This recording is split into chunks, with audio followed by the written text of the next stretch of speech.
sahabat Mirai Aset Sekuritas Indonesia. Kembali lagi di episode KBSA. Kamu beli saham apa? Seperti biasa, kita akan melihat market overview seminggu belakangan dan mencari tahu potensi market seminggu ke depan. Hari ini saya akan ditemani oleh Bapak Agung Nugroho dari Investment Information Team Mirai Aset Sekuritas Indonesia. Halo Pak Agung. Halo Alia, hai semua. Halo Pak. Kita bisa lihat ya, pergerakan IHSG seminggu ini cukup sideways. Di awal pekan, IHSG tertekan ke 4.800.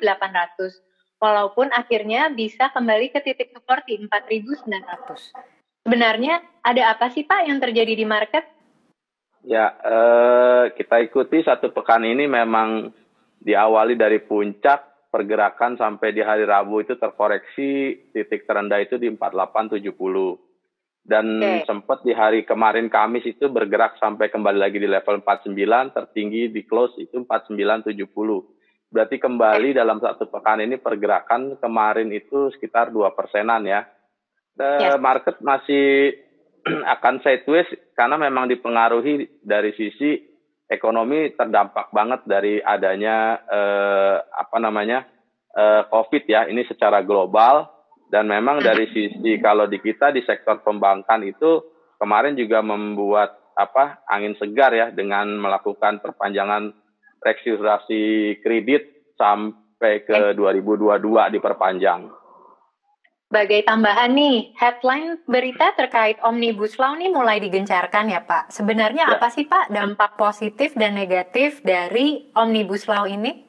Oke, yang pasti kan kita harus tahu dasarnya dulu ya. Omnibus Law itu apa sih? Itu kan sebuah regulasi atau undang-undang yang mencakup beberapa isu atau topik.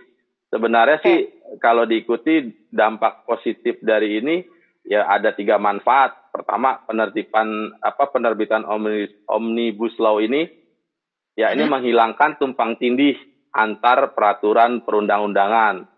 Terus efisiensi proses perubahan dari pencabutan sebuah peraturan perundang-undangan.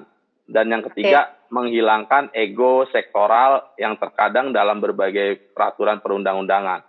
Nah, kalau dilihat dampak negatifnya, pasti akan terlihat dari para pekerja. Kalau kita ikuti yang beredar yang terakhir ini dari sisi buruh ya, saya coba ngambil komentar dari Presiden KSPI. Di situ ada menolak Omnibus Law Cipta Kerja karena tidak adanya jaminan atas 3 hal pokok, yaitu jaminan pekerjaan atau job security, jaminan pendapatan, income security, sama jaminan sosial.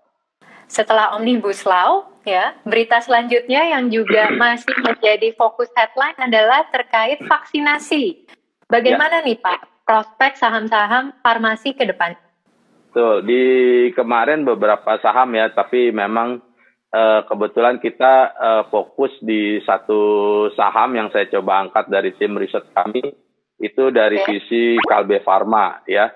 Di situ dia ada perjanjian kerjasama dengan Amarox Pharma Global, itu anak usaha dari Hetero. Jadi dengan adanya Covifor atau Remdesivir itu yang semoga bisa segera menjadi angin segar ya kepada market juga. Jadi untuk sisi sektor farmasi ini ke depan sih masih akan memberi keuntungan ya dengan kondisi seperti sekarang.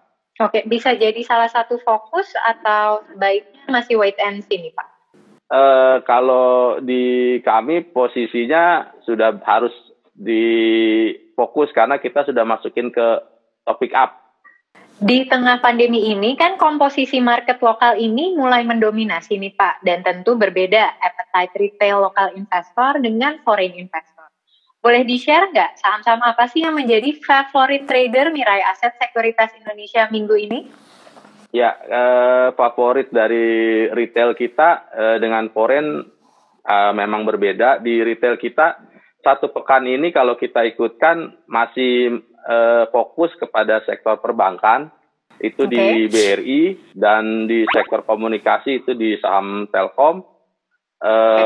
Sisi lain lagi kemungkinan ada masuk di LNG itu ada di gas sama di Astra Internasional di otomotif.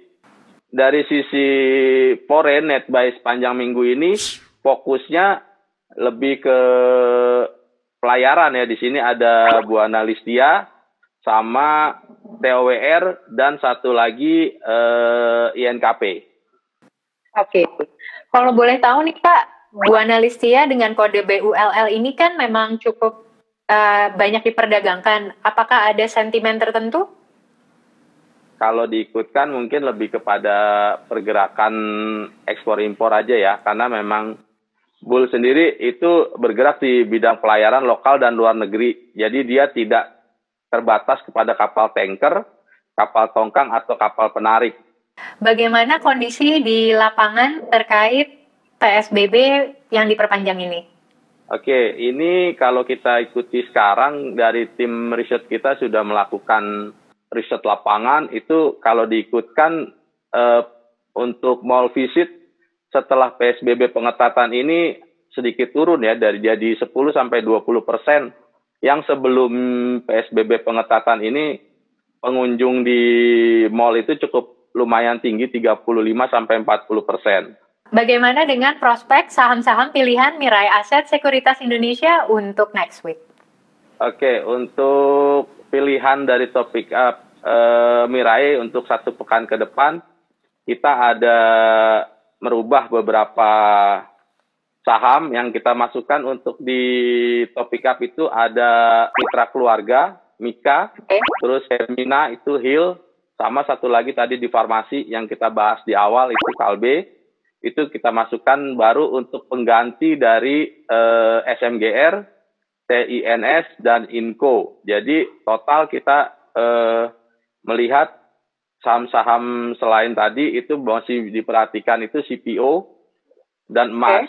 Selain itu ada lagi tambahannya ialah consumer, itu ada Indofood, ada ICBP. Dan di sisi alat berat ada UNTR. Terima kasih banyak Pak Agung atas informasi dan investment news-nya. Semoga hal tersebut bisa membantu teman-teman untuk melakukan top picks untuk saham pilihan di minggu depan. Saya Alia Natasha beserta Bapak Agung Nugroho. Kami pamit dulu dari acara Kamu Beli Saham Apa. Sampai jumpa di episode selanjutnya. Happy cuan! Happy cuan, terima kasih Mbak Alia.